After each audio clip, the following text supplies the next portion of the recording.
ഇലക്ട്രോസ്റ്റാറ്റിക്സിലും മാഗ്നറ്റിസത്തിൽ നമ്മൾ കണ്ടുകൊണ്ടിരിക്കുന്ന ഒരാളാണ് ഗോസസ് തിയറം എന്ന് പറയുന്നത്. ഈ ഗോസസ് തിയറം എന്താണ് സാറേ എന്ന് ചോദിച്ചു കഴിഞ്ഞാൽ, ഇലക്ട്രോസ്റ്റാറ്റിക്സിലാണെങ്കിൽ closed integral E dot D S എന്ന് പറഞ്ഞു കഴിഞ്ഞാൽ ദാറ്റ് ഇസ് ഫ്ലെക്സ് ആണ്. ക്യൂ എൻക്ലോസ്ഡ് ബൈ എപ്സിലോൺ 0 എന്നാണ് എനിക്ക് മനസ്സിലാകുന്നത്.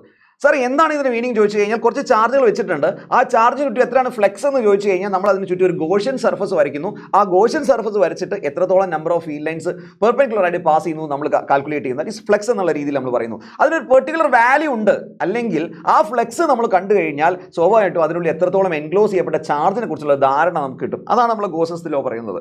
ഇനി മാഗ്നറ്റിസത്തിലാണെങ്കിലോ that is close integral B dot D S എന്ന് പറഞ്ഞു കഴിഞ്ഞാൽ സാറേ അത് 0 എന്നാണ്. എന്തുകൊണ്ടാണ് സാറേ പറയാൻ കാരണം എന്ന് ചോദിച്ചു കഴിഞ്ഞാൽ, മാഗ്നറ്റിസിൽ ഒരിക്കലും ഈ പറയുന്ന നോർത്ത് പോളിൽ നിന്ന് സൗത്ത് പോളിലേക്ക് അവസാനിക്കുന്ന ഒരാളല്ല. അത് വീണ്ടും കണ്ടിന്യൂസ് ആയിട്ട് സൗത്ത് പോളിൽ നിന്ന് നോർത്ത് പോളിലേക്ക് അത് കണ്ടിന്യൂസ് ആയിട്ട് മാഗ്നറ്റിക് ഫീൽഡ് ലൈൻസ് വന്നുകൊണ്ടിരിക്കുന്നുണ്ട്.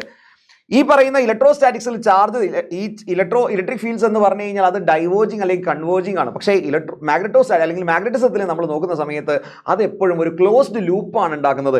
എത്രത്തോളം മാഗ്നറ്റിക് ഫീൽഡ് ലൈൻസ് പുറത്തു പോയിട്ടുണ്ടോ അത്രത്തോളം ആൾക്കാർ ഉള്ളിലോട്ട് വന്നിട്ടുണ്ടാവും. സോ പുറത്തേക്ക് പോകുന്ന നമ്പർ ഓഫ് ഫീൽഡ് ലൈൻസിന്റെ എണ്ണം തന്നെയായിരിക്കും ഉള്ളോട്ട് വന്നിട്ടുള്ള നമ്പർ ഓഫ് ഫീൽഡ് ലൈൻസിന്റെ എണ്ണവും. സോ ഫ്ലെക്സ് എടുത്ത് നോക്കുന്ന സമയത്ത് പുറത്തോട്ടുള്ള ഫ്ലെക്സ് ഉള്ളോട്ട് ഫ്ലെക്സ് രണ്ടും കൂടി ആഡ് ചെയ്യുന്ന സമയത്ത് 0 ആണ് എനിക്ക് കിട്ടുക. So close interval B dot D S എന്ന് പറഞ്ഞാൽ എനിക്ക് 0 കിട്ടും. ഇതിന് മറ്റൊരു മീനിങ് ആണ് magnetic monopoles does not exist എന്ന് പറയുന്നത്. അത് എന്തുകൊണ്ടാണ് അങ്ങനെ പറയുന്നത് എന്നുള്ള കാര്യം ഒന്ന് ജസ്റ്റ് ഒന്ന് കമന്റിലിട്ടെ.